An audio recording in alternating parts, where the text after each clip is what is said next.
जय जिनेंद्र छात्राओं, पिछली कक्षा में हमने जाना सूक्ष्म जीव की प्रजातियां, होने वाली हानि। अब हम जानेंगे सूक्ष्म जीव के बारे में। मित्रवत सूक्ष्म जीव, इनका उपयोग होता है दही एवं ब्रेड बनाने, वाणिज्यिक उपयोग, औषधीय उपयोग, टीका, मिट्टी की उर्वरता में वृद्धि एवं पर्यावरण का शुद्धिकरण करने में। दूध और ब्रेड बनाना। क्या आप जानते हैं दूध से दही कैसे बनता है? एक गतिविधि करते हैं। 3 कटोरी में गर्म दूध, ठंडा दूध, तेज गर्म दूध लीजिए। प्रत्येक में थोड़ा सा जामन डालिए। तीनों में कितने समय बाद दही बना, एक साथ दही या नहीं, तुलना कीजिए। इन सभी प्रश्नों के उत्तर ढूंढकर सारणी भरिए। लैक्टोबैसिलस। लैक्टोबैसिलस जीवाणु जनन कर दूध में पाए जाने वाले केजीन प्रोटीन की छोटी छोटी बूंदों को एकत्रित करके दूध को दही में परिवर्तित करता है। 24 घंटे बाद दही खट्टा हो जाता है। उसमें तेज गंध आने लगती है। अधिक खट्टा होने पर जीवाणु तेजी से पनपते हैं। अब यह खाने योग्य नहीं होता। जीवाणु पनीर, अचार आदि के उत्पादन में भी सहायक है। रवा, इडली, डोसा, भटूरा का महत्वपूर्ण संघटक इंग्रेडिएंट दही है। Bread, pastry, cake, bakery item बनाने में ईस्ट का प्रयोग किया जाता है। क्रियाकलाप 2.3, जिसमें ईस्ट से आटा फूल गया, क्योंकि ईस्ट श्वसन के दौरान कार्बन डाइऑक्साइड उत्पादित करता है। लचीलेपन के कारण गैस बाहर निकल नहीं पाती। आटे में इकट्ठी होने से आटा फूल जाता है। जीवाणु व ईस्ट आटे के किण्वन में सहायक है। वाणिज्यिक उपयोग, कमर्शियल यूज। ईस्ट प्राकृतिक शक्कर को कार्बन डाइऑक्साइड व एल्कोहल में तोड़ देता है। इस क्रिया को किण्वन, फर्मेंटेशन या खमीरीकरण कहते हैं। लुई पाश्चर ने 1857 में किण्वन की खोज की थी। बड़े स्तर पर अल्कोहल, शराब, एसिटिक अम्ल का उत्पादन इसी के द्वारा होता है। इसी तरह जौ, गेहूं, चावल, फलों के रस में उपस्थित शर्करा में ईस्ट मिलाकर शराब का उत्पादन किया जाता है। शराब शरीर के अंगों को सड़ा देती है, फिर भी शराब का उत्पादन किया जा रहा है। घर की महिलाओं को शराब पीने वाले पुरुषों को घर में प्रवेश निषेध कर देना चाहिए, तभी यह रुक सकता है। अब औद्योगिक उपयोग, इंडस्ट्रियल यूज। जीवाणु जूट, पटसन और नारियल के तंतुओं को मुलायम करने के प्रयोग में आता है। इन पौधों के तने को कुछ समय के लिए पानी में डुबोया जाता है तथा जीवाणुओं की क्रिया द्वारा तंतु अलग हो जाते हैं। कुछ जीवाणु माइकोकोकस कॉन्डिसन्स चाय पत्ती में विशिष्ट स्वाद व सुगंध पैदा करते हैं तथा चाय पत्ती को सुरक्षित रखते हैं। औषधीय उपयोग, मेडिसिनल यूज। सूक्ष्मजीव द्वारा प्रतिजैविक का निर्माण, फॉर्मेशन ऑफ एंटीबायोटिक। एंटीबायोटिक्स का उपयोग मनुष्य, पशु एवं पौधों के लिए किया जाता है। पेनिसिलिन, स्ट्रेप्टोमाइसिन, टेट्रासाइक्लिन्स, एरिथ्रोमाइसिन जैसी औषधियों का निर्माण कवक, फंगस व जीवाणु, बैक्टीरिया से किया जाता है। इन्हें प्रतिजैविक या एंटीबायोटिक कहते हैं। सर्वप्रथम प्रतिजैविक पेनिसिलिन 1919 में अलेक्जेंडर फ्लेमिंग ने फफूंद फंगस से बनाई थी। Discovery of penicillin. 1919 में अलेक्जेंडर ने संक्रमण फैलाने वाले सूक्ष्म जीवों का अध्ययन किया। संवर्धन तश्तरी। कल्चर प्लेट में कुछ जीवाणुओं की कोशिकांगों को खुली खिड़की के पास छोड़ दिया।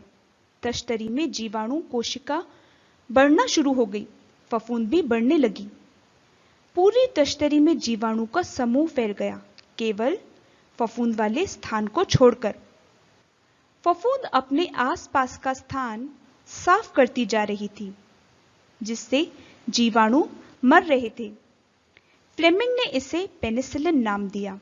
यह बहुत बड़ी खोज थी। द्वितीय विश्व युद्ध में पीड़ितों के उपचार के लिए इसका प्रयोग किया गया। एंटीबायोटिक रोगाणु, पैथोजन या बीमारी पैदा करने वाले सूक्ष्मजीवों को नष्ट कर देते हैं। पर कैसे? बहुत से बैक्टीरिया अपनी सुरक्षा के लिए कोशिका भित्ति सेल वॉल बना लेते हैं। प्रतिजैविक उनकी सेल वॉल नहीं बनने देती, वह सरलता से मर जाते हैं। तो क्या ये हमारे सेल को नष्ट नहीं करती होगी? मानव की सेल वॉल नहीं बनती, इसलिए पेनिसिलिन का प्रभाव हम पर नहीं होता। पेनिसिलिन उन सभी जीवाणुओं को नष्ट करती है जो कोशिका भित्ति बनाते हैं, लेकिन ये विषाणु को प्रभावित नहीं करती। जैसे रोगाणु से लड़ने एंटीबायोटिक ली जाती है, इसी तरह क्रोध को क्षमा, अहंकार को विनय, माया को सरलता और लोभ को संतोष रूपी प्रतिजैविक से जीता जा सकता है।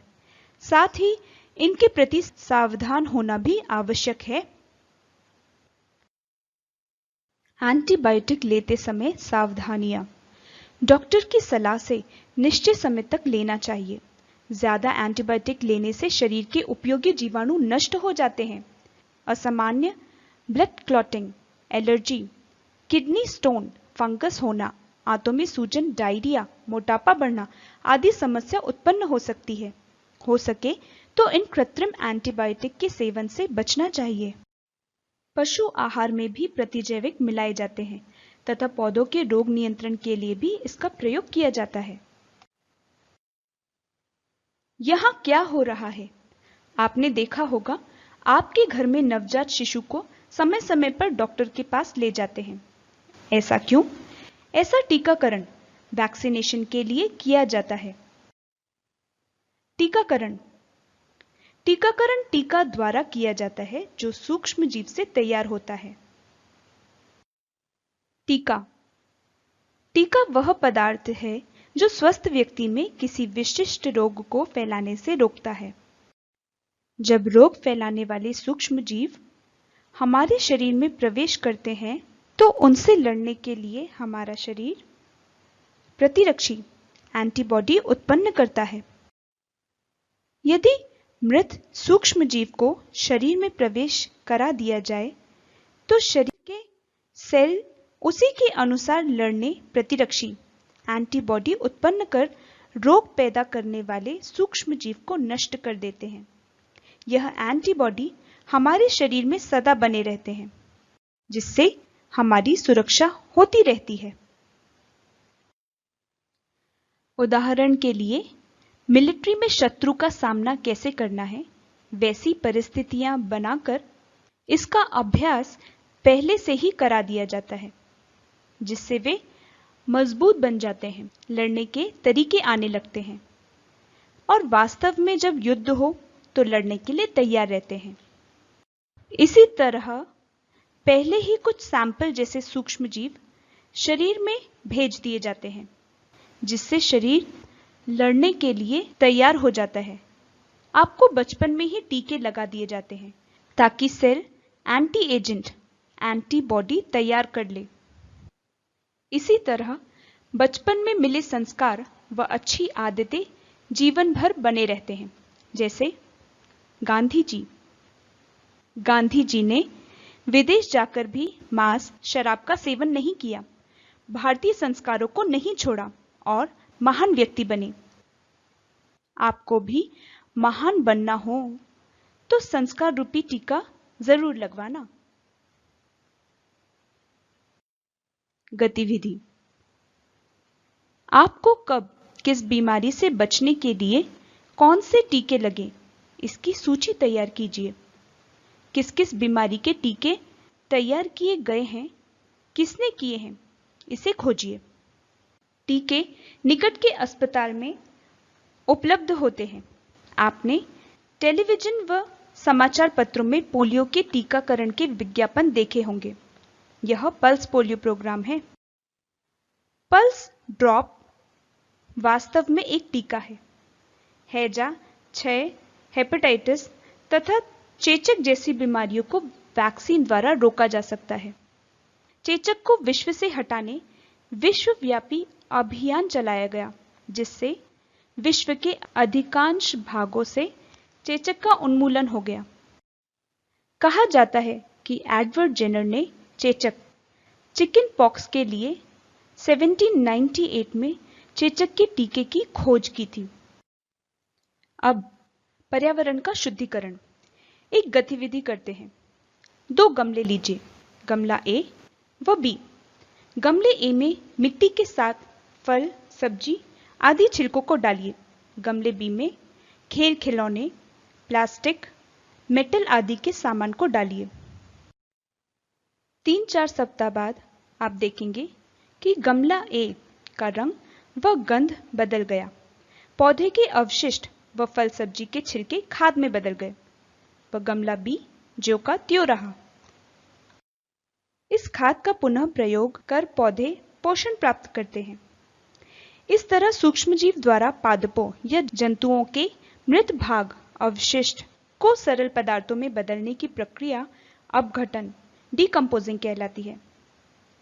अतः पर्यावरण को स्वच्छ रखने में सूक्ष्मजीव सहायक होते हैं। अब मिट्टी की उर्वरता में वृद्धि। हरे नीले शैवाल व कुछ जीवाणु नाइट्रोजन को स्थिर कर मृदा में नाइट्रोजन की मात्रा बढ़ा देते हैं। जड़ों में उपस्थित राइजोबियम पौधों को यह नाइट्रोजन प्रदान करता है। इस प्रकार ये नाइट्रोजन स्थिरीकरण भी करते हैं। पुनरावलोकन। आपने जाना कि मित्रवत सूक्ष्मजीव दही एवं ब्रेड बनाने, वाणिज्यिक उपयोग, औषधीय उपयोग, टीका, मिट्टी की उर्वरता में वृद्धि, पर्यावरण का शुद्धिकरण करने में सहायक हैं। जय जिनेंद्र।